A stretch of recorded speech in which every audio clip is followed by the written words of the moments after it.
Central கவர்மெண்ட்டை இது நிலைத்தன்மையா இவங்க கொடுக்குறாங்களே ப்ராமிஸ், அவங்களுக்கு 5 வருஷம் தண்ணி ஃப்ரீ, 5 வருஷம் தொழிலாளர் நாங்கள் ஃப்ரீயாக தரோம், 5 வருஷம் கரண்ட் ஃப்ரீ, 5 வருஷம் அது ஃப்ரீ, இது ஃப்ரீ, நிலம் ஃப்ரீ, வரி கிடையாது, ரொட்டு கிடையாது, ரொசு கிடையாது, நீங்கள் வந்து முதல் தொழிற்சாலை அமைங்க நீங்கள் சொல்கிறாங்க பாருங்க.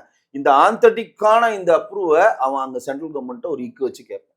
அவங்க சென்ட்ரல் கவர்மெண்ட் எதுவும் செய்ய மாட்டாங்க, உங்களுக்கு ஓகேனா பண்ணிக்கங்கன்றவாங்க. சென்ட்ரல் கவர்மெண்ட் பொறுத்தவரையும் மாநிலத்தில் எந்த மாநிலம் வரைச்சி ஆனாலும் அவனுக்கு பிரச்சனை இல்லை. ஆனால் சந்திரபாபு நாயுடு கம்பெனி, சந்திரபாபு நாயுடு அப்ரோச் பண்றப்ப அவர் இங்க இருந்த என்னென்ன கம்பெனிஸ் வந்து இங்க மேலோங்கி இருக்கு, இங்க நம்ம வந்து கடல்சார் இப்ப ஹைதராபாடுக்கு நமக்கு ஏன் அதிகமா போட்டி வருது, நம்மள மாதிரி அவங்களுக்கு ஏர்போர்ட் கிட்ட, சென்ட்ரல்ல தான் ஏர்போர்ட் இருக்கு, நம்மள மாதிரி அவங்களுக்கு கடற்கரை துறைமுகம் கிட்ட, நம்ம கடற்கரையோட அவங்க துறைமுகம் பெரிய துறைமுகம், விசாகப்பட்டினம் துறைமுகம் பெரிய துறைமுகம், நம்ம கிட்ட என்னென்ன ஃபெசிலிட்டிஸ் இருக்கோ அந்த ஃபெசிலிட்டி எல்லாம் அவன்கிட்ட இருக்கு.